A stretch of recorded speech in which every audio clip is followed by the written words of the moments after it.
टीपू सुल्तान किसी भी स्थिति में भारतीय समाज स्वीकार नहीं कर सकता इसे। योगी को ये नहीं पता है कि टीपू सुल्तान एक मर्द मुजाहिद थे जो ब्रिटिशरों के खिलाफ लड़े।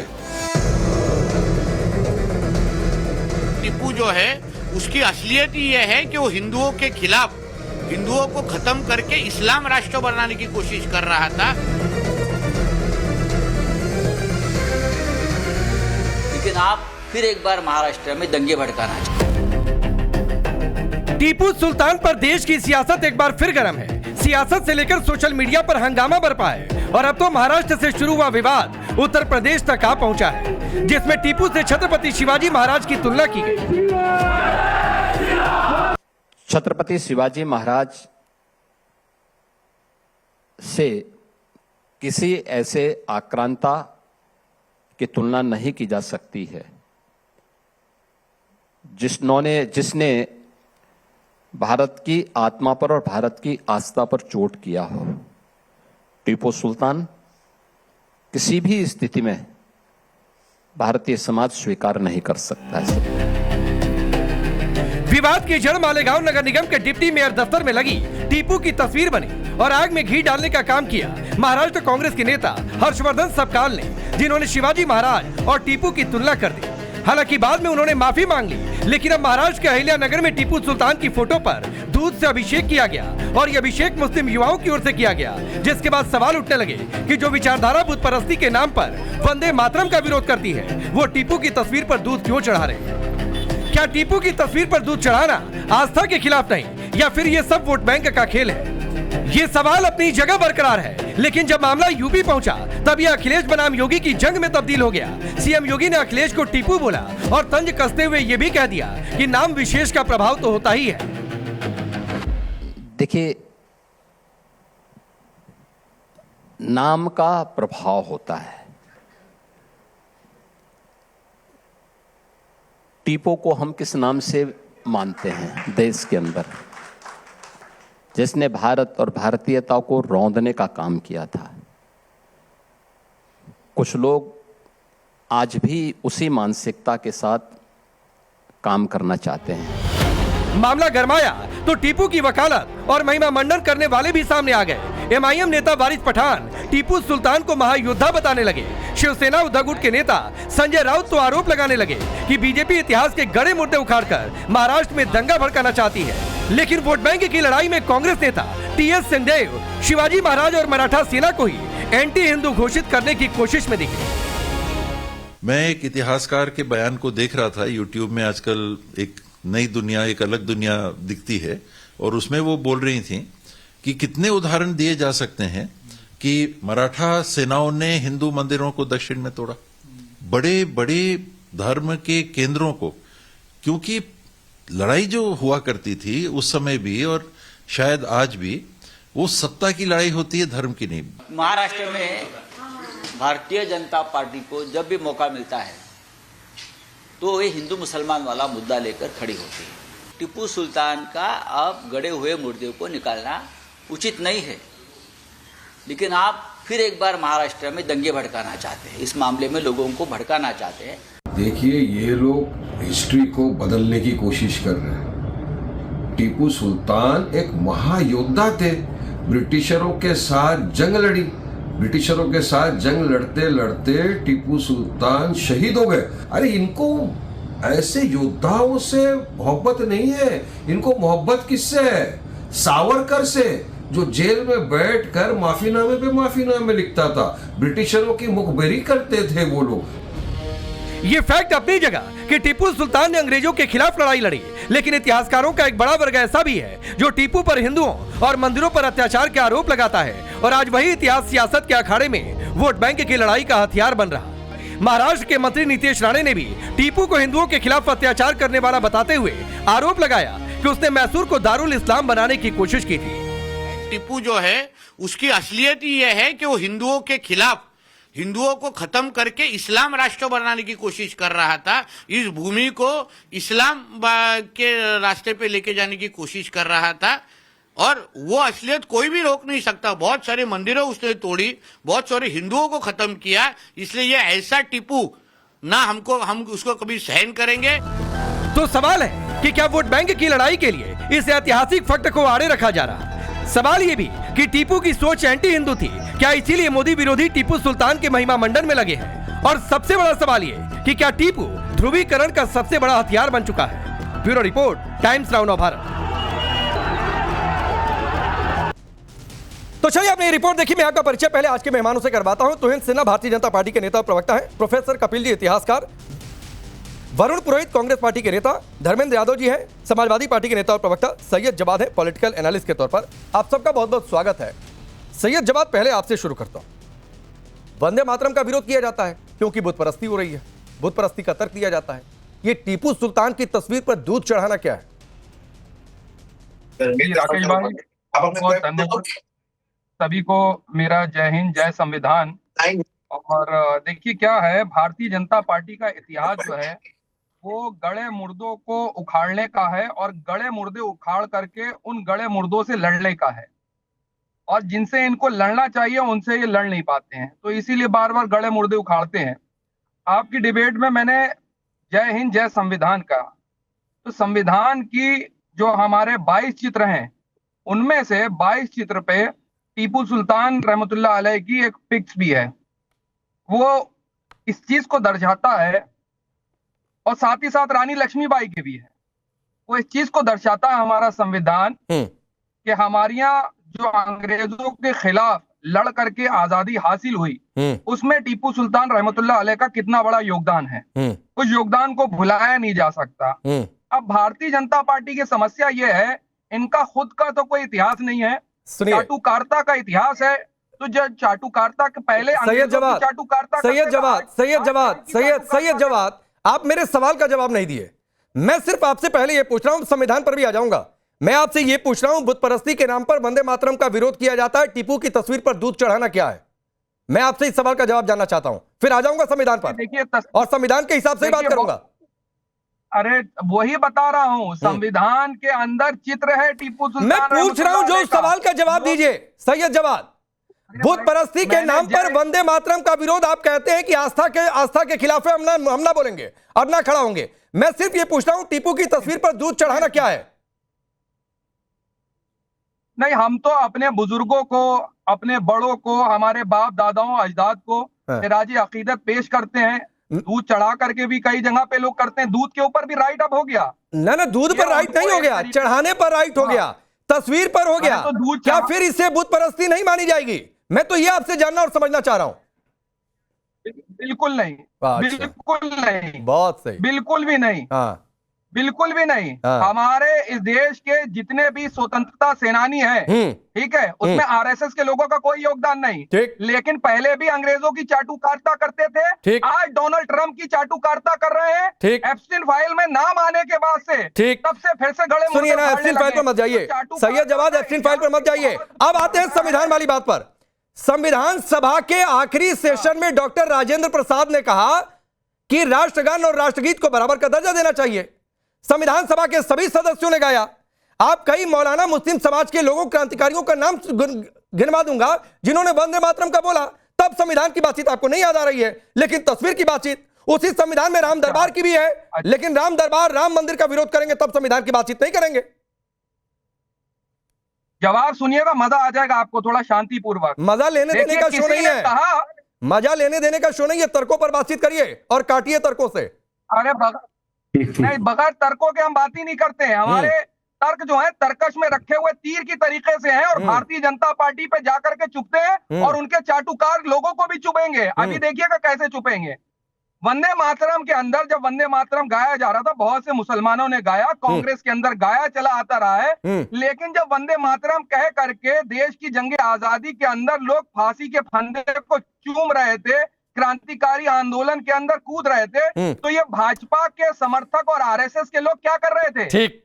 और अगर विरोध करना होता तो श्यामा प्रसाद मुखर्जी ने, आप बताइए क्या स्टैंड था उनका? ना ना ना ना, ठीक है। अब तुहिन सिन्हा, रुकिए जवाब आता हूं। तुहिन सिन्हा, वंदे मातरम का विरोध क्योंकि ये बुत परस्ती वाली बातचीत है। रुक जाइए, लाइन पर रहूंगा, सवाल पर वही हूं जवाब।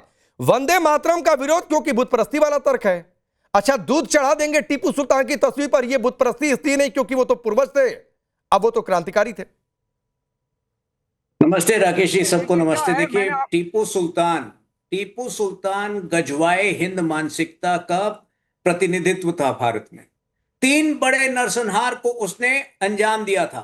1790 में मेलुकोट, जो कि वर्तमान कोडागु क्षेत्र है, वहां पर 10,000 हिंदुओं को दिवाली की पूर्व संध्या पर मंदिर से निकाल कर मारा गया था। मालाबार के क्षेत्र में नायर परिवारों को हाथी के पैर तले रौंदा गया था और ग्रामीण मैसूर में इसी तरह से कम 5,000 लोगों को मारा गया था। तो भले उसने जीवन में और कई काम किए हों, जो इतने बड़े नरसंहार को अंजाम दे सकता है, वो व्यक्ति एक मास मर्डरर है, एक कातिल है। और ऐसे व्यक्ति को जब उस जगह पर उसकी तस्वीर लगाई जाती है जहां बाबा साहब अंबेडकर की तस्वीर होनी चाहिए, तो निश्चित रूप से इन लोगों की मंशा खराब है। ये जिहादी मानसिकता का प्रतिबिंब करते हैं। नहीं, लेकिन मैं इससे आगे की बातचीत कर रहा हूं। मैं जा ही नहीं रहा हूं, अभी तो मैं जा ही नहीं रहा हूं कि एंटी हिंदू क्या इमेज है, क्या क्या किया नरसंहार। लेकिन प्रोफेसर कपिल जी, क्या ये जवाब ने जानबूझकर उस सवाल को स्किप नहीं किया? मैं तो सिर्फ ये जानना चाह रहा हूं, ये एंटी हिंदू था नहीं था, क्या किया नहीं किया, उधर नहीं। लेकिन बुत परस्ती के नाम पर वंदे मातरम का विरोध, और उसी बुत परस्ती के नाम पर जस्टिफाई कर दे रहे हैं कि टीपू सुल्तान की तस्वीर पर दूध चढ़ाना ठीक है। राकेश जी, मैं क्या इस पे इतिहास को थोड़ा हिंदू मुस्लिम से ऊपर उठा सकता? देखिए, मैं टीपू सुल्तान को हिंदू मुस्लिम के नजरिए से नहीं देख रहा। मुझे एक बात बताइए, अभी बड़ी बड़ी बात कही गई, सही कही गई कि टीपू अंग्रेजों के खिलाफ लड़ा था, ठीक है। अब मुझे बताइए, टीपू जब अंग्रेजों के खिलाफ लड़ा था तो उसने मदद किससे ली थी? फ्रांसीसियों से मदद ली थी। और उस समय भारत के अंदर अपना कब्जा जमाने के लिए फ्रांसीसी और अंग्रेज ये दोनों आपस में लड़ रहे थे। मतलब क्या कि अगर फ्रांसीसी जीत जाते तो जैसे इधर अंग्रेज जीत गए तो उन्होंने, अंग्रेजों ने भारत पे कब्जा कर लिया, अगर फ्रांसीसी जीत जाते टीपू के साथ तो वो क्या भारत पे कब्जा करते? और इसका मैं एक उदाहरण देके आपसे बात करता हूं। जब आजाद हिंद फौज बनी थी और बोस आ रहे थे जापानी सेना की मदद से भारत पे, तो नेहरू जो है आसाम गए थे और आसाम में भाषण दिया था कि बोस जो है जापानियों की मदद से आ रहा है, ये भारत में जापानी शासन करवा देगा, मैं खुद तलवार लेके बोस से लड़ने जाऊंगा। अब जरा उसी सिद्धांत को जरा टीपू सुल्तान पे लगा दीजिए कि अगर फ्रांसीसी जीत जाते, मैं पूरी तर्क पे बात कर रहा हूं, मैं हिंदू मुस्लिम बात ही नहीं कर रहा इसके, मैं सिर्फ तर्क पे बात कर रहा हूं। इसलिए मैं टीपू सुल्तान को उस दृष्टि से देखता हूं कि ठीक है, बहुत बहादुरी से लड़ा अंग्रेजों के खिलाफ, इसमें कोई दो राय नहीं है, लेकिन फ्रांसीसियों की मदद से लड़ा, और फ्रांसीसी अगर ये जीत जाते तो देश के ऊपर क्या चीज होती, वो एक अलग सवाल उठता है। अब आइए दूसरी बात की, तो ये बात संविधान और उसकी करते हैं, मेरा इनसे एक सवाल है। ये कहते हैं कि दीन हमारा जो है वो हमारा देश से ऊपर है, मैंने मान लिया आपकी बात, ठीक है। अब मुझे बताइए, संविधान किसका है? संविधान देश का है ना। तो अगर दीन देश से ऊपर है तो आप देश के संविधान की दुहाई क्यों देते हैं फिर हर बात के ऊपर? जहां आपको कन्वीनियंट होता है वहां पे संविधान याद आ जाता है। तो पहले ये तय कर लीजिए कि संविधान सबसे बड़ा है, दीन सबसे बड़ा है, या देश सबसे बड़ा है। ठीक है सर, और फिर संविधान की बात करिए। ठीक है। अब धर्मेंद्र यादव, कल सीएम योगी ने हमारे मंच पर कहा कि नाम का बड़ा प्रभाव होता है। अखिलेश यादव पर जाहिर सी बात है निशाना था। टीपू को किस नाम से मानते हैं देश के अंदर? लोग टीपू की मानसिकता के साथ काम करना चाहते हैं। तो ये मानसिकता के साथ काम करने वाली ख्वाहिश क्यों है? क्योंकि एंटी हिंदू इमेज थी वोट बैंक के लिए? राकेश पांडे जी, नाम का भी प्रभाव होता है, नाम बदलकर रहने का भी प्रभाव होता है, वस्त्र बदलकर भी रहने का प्रभाव होता है, और काम का भी तो बड़ा प्रभाव होता है। जो शंकराचार्य जी ने बताया कि क्या पीकर आते हैं और क्या बोल दे कुछ पता नहीं। तो उनके बयान को तो पूरा देश कोई सीरियस नहीं ले रहा है, भारतीय जनता पार्टी खुद ही सीरियस नहीं ले रही है। तो अब इस समय वो आउट ऑफ कंट्रोल जा चुके हैं, वो कुछ भी बोल सकते, कहीं बोल सकते, उसमें कोई दोहरा नहीं है। आज जो हमारी डिबेट हो रही है टीपू सुल्तान पर, तो टीपू सुल्तान एक शासक के नजरिए से अगर आप देखेंगे, देखिए मैं ये जानता हूं कि जिस पार्टी का, जिस व्यक्ति का कोई अपना इतिहास नहीं होता है, तो वो क्या करता है, कब्रों से इतिहास निकालता है और उसे कोशिश करता है कि उस कब्र में कुछ मुझे भी मिल जाए। इसलिए भारतीय जनता पार्टी का अपना कोई इतिहास आजादी में रहा नहीं, और इनके कोई अपने पुरखे पूर्वज ऐसा काम नहीं किए जिसको आपको दिखा सके, बता सके। इसीलिए समय समय पे देखिए, कभी आपका इतिहास है, अम्बेडकर की तस्वीर लगा देते हैं। आपका इतिहास है, बाबा साहब अम्बेडकर, आपका इतिहास है आजादी में, इतिहास है, बाबा साहब अम्बेडकर हमारे इतिहास है। नहीं, आपका इतिहास है। बाबा साहब अम्बेडकर समाजवादी पार्टी में थे, भगत सिंह हमारे इतिहास, बाबा साहब अम्बेडकर, भगत सिंह अकेले, आपने कॉपीराइट लिखवाया हुआ है क्या समाजवादी कि समाजवादी पार्टी के हैं सिर्फ भगत सिंह? बाबा साहब अम्बेडकर समाजवादी पार्टी के थे। समाजवादी थे कि नहीं? मैं जो आपसे पूछ रहा हूं ना, मैं आपसे जो पूछ रहा हूं वो बताइए। आप कह रहे हैं कि बीजेपी का आजादी की लड़ाई में कोई योगदान नहीं है, पहले आपका क्या योगदान है फिर, अगर आजादी की लड़ाई की बात करनी है तो? मैंने बताया ना, बाबा साहब समाजवादी थे कि नहीं थे? भगत सिंह समाजवादी थे? अरे आपकी पार्टी में थे, देश के बाबा साहब पूरे देश के, भगत सिंह पूरे देश के, अशफाक उल्ला खान पूरे देश के, राम प्रसाद बिस्मिल पूरे देश के। अरे समाजवादी थे। भारतीय जनता पार्टी तो कहती है जो हिंदुत्व को नहीं मान रहे हैं वो देशभक्ति नहीं है, तो उनके पास तो सर्टिफिकेट लेके घूम रहे हैं। इसलिए मैं कह रहा हूँ जिसका अपना इतिहास नहीं होता है वो दूसरे के इतिहास में चुराने की कोशिश करता है। तो आप टीपू के इतिहास के साथ हैं, आप टीपू सुल्तान के इतिहास के समर्थन में? मेरी बात सुन लीजिए ना, मैं बता रहा हूँ कि जिस पार्टी ने राष्ट्रगान को नहीं अपनाया, मैं पूछ रहा हूँ आप टीपू सुल्तान के इतिहास के समर्थन में है? अब मेरी बात सुन लीजिए, मैं आ जाऊंगा उस बात पे।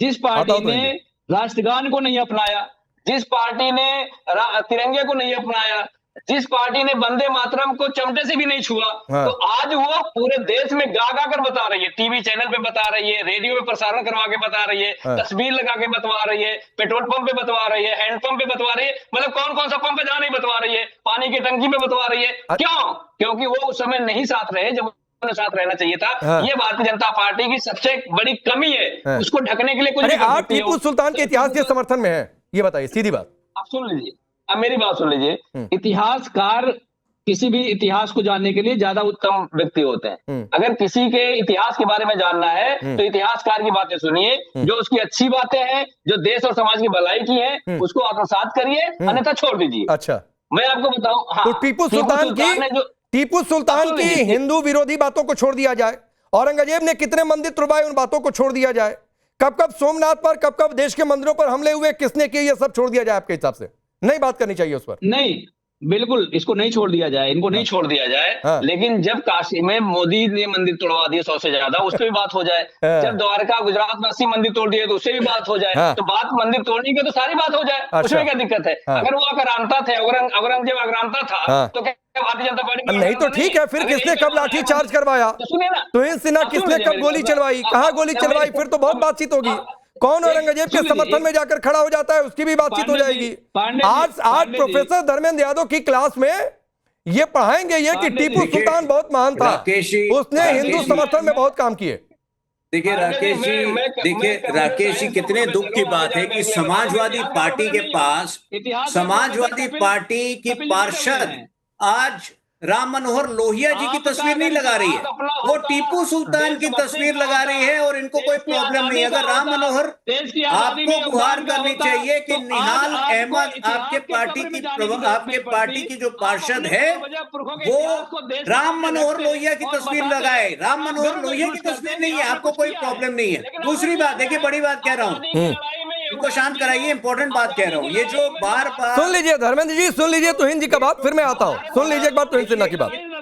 आज समाजवादी पार्टी का अपना ओरिजिनल आर्ग्यूमेंट तक नहीं है। वो कांग्रेस की आर्ग्यूमेंट लेकर आती है कि आरएसएस और बीजेपी जो है, आरएसएस और जनसंघ की भी स्थापना 1950 में हुई थी, लेकिन वो कांग्रेस की आर्ग्यूमेंट को आगे बढ़ाती है कि आरएसएस ने आजादी के मूवमेंट में भाग नहीं लिया था। आज स्पष्ट तौर पे लिख लीजिएगा, याद रहेगा, आप अपनी रिसर्च कर लीजिएगा, कम से कम 4-5 इंस्टेंस में देता हूं जिसमें आरएसएस ने अहम भूमिका निभाई थी। 1929 में जब पूर्ण स्वराज की घोषणा हुई थी कांग्रेस पार्टी के द्वारा, तो आरएसएस के हर शाखा में उसका समर्थन किया गया था और उसको आगे बढ़ाने का निर्णय लिया गया था। 1942 में 1942 में क्विट इंडिया में कितने इंडिविजुअल कैपेसिटी में कितने आरएसएस के कार्यकर्ता भाग लिए थे, ये आप भी अपनी रिसर्च कर लीजिए। ठीक है।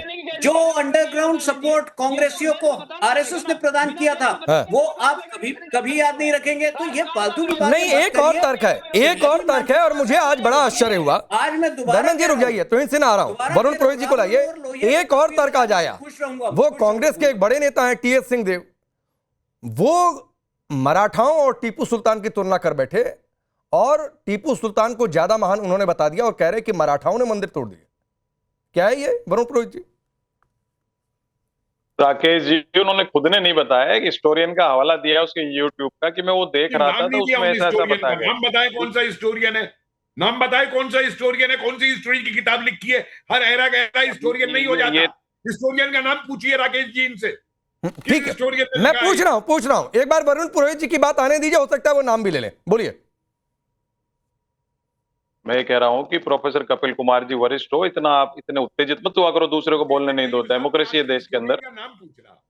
अब आप बोलने नहीं दो तो मैं बंद हो जाता हूं। इनसे बुलवा लो, आप इन्हीं को टीपू सुल्तान बना दो डिबेट का। ठीक है तरीका है। कपिल सर एक बात सुन लीजिए, एक मिनट, फिर मैं आप ही के पास सीधे आऊंगा। वरुण पुरोहित जी बोलिए। मैं कह रहा हूँ ये जो विषय आप डिस्कशन कर रहे हो, ये विषय हिस्टोरियंस का है। टीपू सुल्तान के लिए ऐसे क्यों कहा, मराठाओं के लिए ऐसे। मैं तो जयपुर का हूँ, जयपुर स्टेट से मराठाओं का खूब झगड़ा हुआ है। मराठा आकर के हमला करते थे। तुंगवा की लड़ाई प्रताप सिंह जी के टाइम में ईश्वर सिंह जी ने तो हीरा चूस लिया था। जब दोबारा मराठा जीत गए, घुस गए शहर के अंदर। तो ये उस समय जो आप जो चर्चा कर रहे हो, ये तीन तरह की हिस्ट्री है। Ancient history, medieval history, modern history, ऐसे पढ़ाते हैं हमको हिस्ट्री में। तो जो 1947 से पहले की हिस्ट्री, उसमें राजाओं के जगह जगह देश के अंदर राजा महाराजाओं का राज था, तो आपस में लड़ाई करते थे। उसके बाद ब्रिटिशर्स आ गए, उससे लड़ाई इंडिपेंडेंस वॉर हो गई। तो अलग अलग तरीका है। ये भी बार बार कहना कि अब बार बार रिपीट करेंगे बीजेपी का कोई योगदान नहीं था, उसका किसी का योगदान नहीं था, ये मैं नहीं समझता आज के टाइम में ऐसी बातें करनी। नहीं, मुझे एक बात बताइए, क्या आपके लिए महान कौन है, टीपू सुल्तान या मराठा सेना या छत्रपति शिवाजी की विरासत? मेरे लिए महान मेरे लिए तो महान है मेरे पूर्वज हैं, जिन्होंने भारतीय संरचना की। नहीं, ये गोल नहीं है। आपके पास दो विकल्प है, दो विकल्प में से एक चुनिए। टीपू सुल्तान ज्यादा बेहतर या मराठा और शिवाजी ज्यादा बेहतर? नहीं, ये मैं कौन हूँ इसका मूल्यांकन? राय दीजिए ना। क्यों नहीं मूल्यांकन करेंगे? आपके नेता है, कुछ भी बोलकर चल रहे, आप मूल्यांकन नहीं करेंगे? मेरे लिए ऑल आर इक्वल। जो मुझे अच्छा, मैं कह रहा हूँ ना, पूर्वज जो हमारे पूर्वज हैं, उनकी हम तो पूर्वजों की पूजा करते हैं, श्राद्धों में पूजा करते हैं। तो आपके लिए टीपू सुल्तान और मराठा सेना छत्रपति शिवाजी महाराज की विरासत एक है, अंतर कोई नहीं है सबका? अरे मैं कह रहा हूं अंतर करने वाला मैं इतना विद्वान थोड़ा ही हूं। नहीं, अभी आपने कहा कि सब एक जैसे हैं। अभी आपने कहा कि मैंने पूर्वजों का नाम लिया, पूर्वजों को मैं नमन करता हूं। पूर्वजों की वजह से हम आज बैठे, पूर्वजों की वजह से हम डिस्कशन कर रहे हैं। आप जो टॉपिक पे डिस्कशन कर रहे हो, अटल जी अडवाणी जी की बीजेपी तो नहीं करती ऐसे डिस्कशन। मैं फिर पूछ रहा हूं, बीजेपी कर रही है। टीपू सुल्तान ज्यादा बेहतर या छत्रपति शिवाजी महाराज की विरासत, उनकी मराठा सेना ज्यादा बेहतर? पांडे जी, आपका जो प्रश्न है ये अबव लेवल है। ये जो विद्वान हो ना, एक अबव लेवल के आम आदमी। नहीं, आप भी बहुत विद्वान है और मुझे इस सवाल का जवाब चाहिए। नहीं, मुझे इस सवाल का जवाब चाहिए। या तो बोल दीजिए कि कांग्रेस नेता ने बोल दिया, वो मैं नहीं समर्थन कर सकता हूं, नहीं बोल सकता हूं, मैं नहीं उनका पक्ष ले सकता हूं। किसी को महान बताया ही नहीं है, किसी को महान बताया नहीं भाई।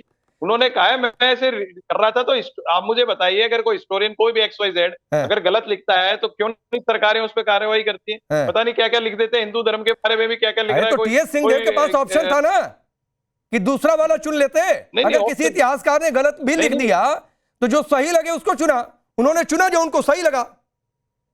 उनको जो सही लगा, उनको जो इंटरप्रिटेशन एक्सप्लेनेशन उन्होंने पढ़ा वो कर दिया। मुझे जो लग रहा है वो मैंने कर दिया। और तो यहाँ सब बैठे, सबके अपने अपने विचार। कपिल जी, फॉर्मेट तो है नहीं। आता हूं तो इनसे ना आता हूं। कपिल जी ये कह रहे हैं अबव लेवल का सवाल है, लेकिन टीएस सिंहदेव को लेवल का लगा, क्योंकि ये लगा कि मराठा सेना को अपमानित करेंगे और बताएंगे कि मंदिर तोड़ा तो मेरा वोट बैंक खुश हो जाएगा। पुरोहित जी, मेरा एक आपसे एक दूसरे स्तर पे सवाल है और इतिहास के स्तर पर ही सवाल है, क्योंकि मैं राजनीति में नहीं जाना चाहता। मेरा एक सवाल ये है, आपको याद होगा कि राजस्थान के अंदर महाराणा प्रताप के नाम के आगे से महान हटा दिया गया था, ठीक है जी। और उस अकबर के नाम के आगे, और मैं आपकी बात मानता हूं कि मराठा राजपूत बहुत संघर्ष हुआ है, ठीक है, लेकिन उस अकबर के नाम के आगे से जिसने उदयपुर के अंदर जीतने के बाद में 40,000 कत्लेआम किए थे निर्दोष लोगों के। कुंभलगढ़ में 20,000 मारे थे, जोधपुर में कितने मारे थे, उसके नाम के आगे से मान नहीं हटाया गया, समझिया। और सरकारें किसकी थी, मैं उस राजनीति में नहीं जाना चाहता। तो इसलिए मेरा सवाल ये है कि जो बात आपने एक बड़ी सही पक्ष की बात की कि इतिहासकारों पे छोड़ दी, तो इतिहासकारों को निर्णय लेने दीजिए इन चीजों को सामने रख के, और एक दस्तावेज नहीं 6 दस्तावेज सामने रख के निर्णय लिए जाएंगे।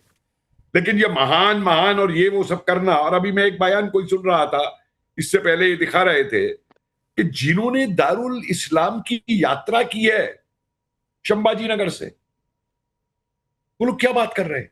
और मुझे अफसोस ये था, और ये मेरी बीजेपी प्रवक्ता इनसे तुहीन साहब से सवाल है कि जिन्होंने संभाजी नगर से वो यात्रा शुरू की दारुल इस्लाम की, सरकार तो बीजेपी की थी, क्यों नहीं देशद्रोह के ऊपर इन्होंने एक्शन लिया। लोग तेलंगाना को कोसने लग गए, ठीक है कि तेलंगाना में कांग्रेस सरकार है और वहां वो यात्रा जा रही है, लेकिन वहां इन्होंने क्यों नहीं किया इसको। और एक बात मैं और बता दूं आपको, देशद्रोह के अंदर मैं आपको एक चीज बता दूं, भारत की 2 बड़ी महत्वपूर्ण चीजें हैं।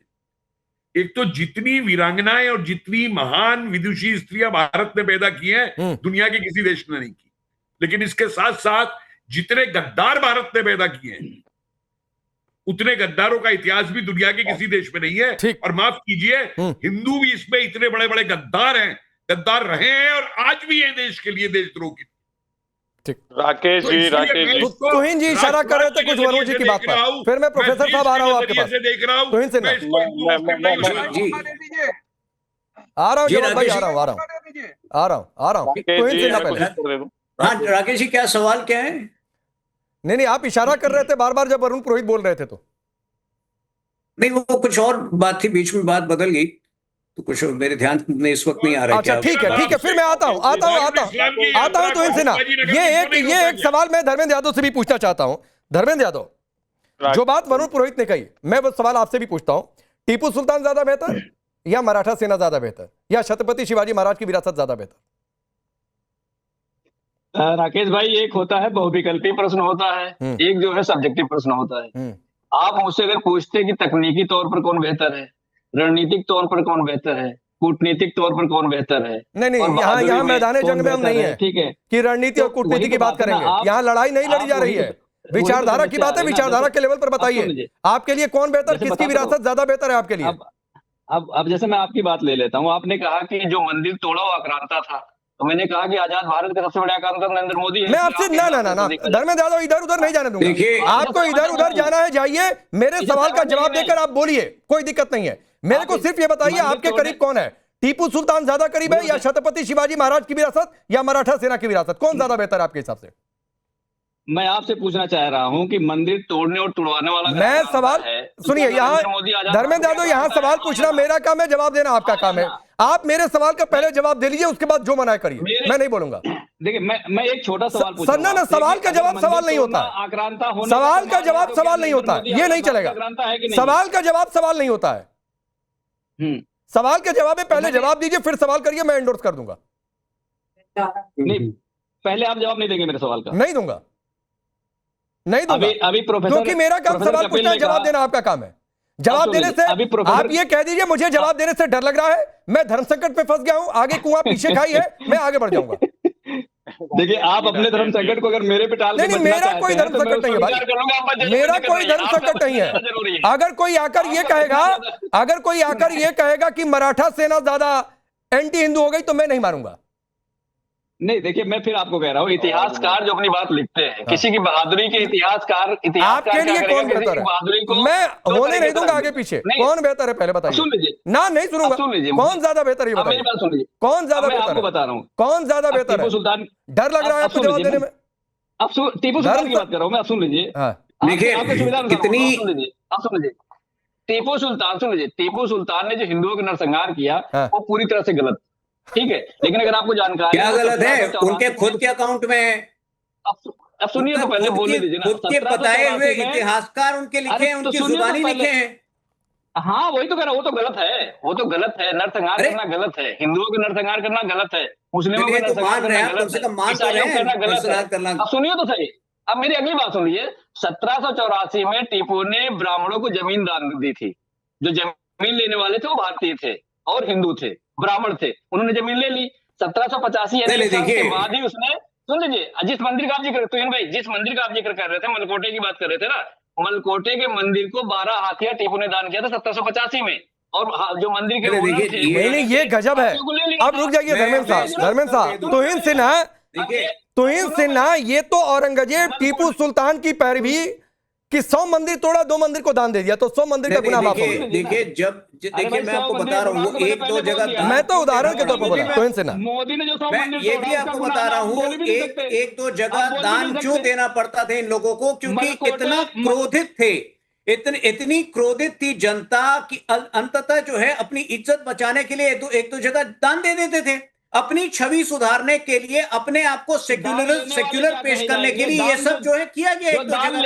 लेकिन क्या, नहीं मैं आपसे सीधे ये पूछ रहा हूं, मैं आपसे सीधे धर्मेंद्र जी, मैं आपसे एक सीधा प्रश्न पूछ रहा हूं, क्या 20,000 हत्याएं, क्या 20,000 हत्याओं का कोई कीमत होता है? क्या बात कर रहे हैं आप कि थोड़ा सा दान आपने दे दिया, 20,000 हत्याएं, 20,000 निर्मम हत्याएं, 20,000 हत्याएं माफ हो जाएंगी? देखिए राकेश जी, कितनी विकृति है आज के युग में, कितनी विकृति है इन समाजवादियों के, कितनी विकृति है इन समाजवादियों के मन में। अगर एक बार धर्मेंद्र जी कह देते कि टीपू सुल्तान की नहीं, राम मनोहर लोहिया की तस्वीर होनी चाहिए थी नेहल अहमद के दफ्तर में, बात खत्म हो जाती। ठीक है, आज राम मनोहर लोहिया से ऊपर मानते हैं ये लोग टीपू सुल्तान को। कितनी विकृति है। नहीं, एक चीज और बात है, मैं जवाब आ रहा हूं, 30 सेकंड दे दिए। एक बात और है तुहिन सिन्हा और धर्मेंद्र यादव, मुझे अफसोस हो रहा है कि आप ना और ना तो वरुण पुरोहित ये ऑप्शन चूज कर पाए कि मराठा सेना हिंदू सम्मान के लिए लड़ी। मराठा सेना मच बेटर ऑप्शन, हिंदुओं के हिसाब से आप लोग ये विकल्प नहीं चुन पाए सर। तो ये मैं आगे बढ़ता हूं। अब सैयद जवाद, टीपू ने, मैं आता हूं सर, आता हूं, टीपू ने अपने लिखे पत्रों में काफिरों के धर्मांतरण की बात कही। ये जो अलग अलग इतिहासकारों की बात है, मैं उनको कोट कर रहा हूं। मंदिरों के विनाश, जबरन धर्मांतरण के आरोप, मालाबार में सैकड़ों मंदिर तोड़वाने के आरोप, लूटपाट के आरोप, कपिल जी ज्यादा बेहतर बता पाएंगे। लेकिन फिर भी ऑप्शन चूज नहीं कर पा रहे मराठा सेना और टीपू सुल्तान में। देखिए बहुत अच्छा सवाल करा है। इतिहास के अंदर जो हमारे राजा गुजर गए हैं उनको आप लड़वा दीजिए, लेकिन आपको इतिहास की जानकारी दे दूं राकेश पांडे साहब, ये आरएसएस के किताबचे मत पढ़ा करिए ना आरएसएस के फरमान, इतिहास पढ़िए। इतिहास के अंदर हमको ये पता चलता है कि टीपू सुल्तान के जो कमांडर थे, जो उनकी कोर कमेटी के लोग थे, वो सारे हिंदू थे, मैक्सिमम हिंदू राजा थे। जो उनके वित्त सलाहकार थे, जो उनके कमांडर थे सेना के, टीपू सुल्तान रहमतुल्लाह अलैह के, वो हिंदू थे। और शिवाजी के जो कमांडर थे, जो शिवाजी के कमांडर, ये वाला तर्क नहीं चलेगा, ये वाला तर्क नहीं चलेगा। और सुनिए यहां पर ना, सुनिए सैयद जवाद, यहां पर आरएसएस या सपा या कांग्रेस का कोई पत्र नहीं पढ़ा जाता है, वो पढ़ते आप होंगे कांग्रेस हेडक्वार्टर का पत्र। इसीलिए आप उस लाइन पर नहीं बोल पा रहे हैं, और इसीलिए आपकी लाइन उधर की पॉलिटिकल बनी हुई है। चैनलों में ये सब नहीं चला करता है। लेकिन कपिल जी नहीं, समय सर, एक सेकंड का एक क्लोजिंग कमेंट मुझे कपिल जी से लेना है कि मराठा सेना और टीपू सुल्तान में इतना धर्म संकट कि फंस गए वरुण पुरोहित, तो धर्मेंद्र यादव भी नहीं, टीपू पुरोहित का तो बोलना देखिए सवाल यही नहीं है। मैं धर्मेंद्र जी से, यादव जी से मुझे एक बात कहनी है। यादव जी, मंदिर तोड़ने में और मंदिर को एक धार्मिक विधि से विस्थापित करने में एक बहुत बड़ा अंतर होता है।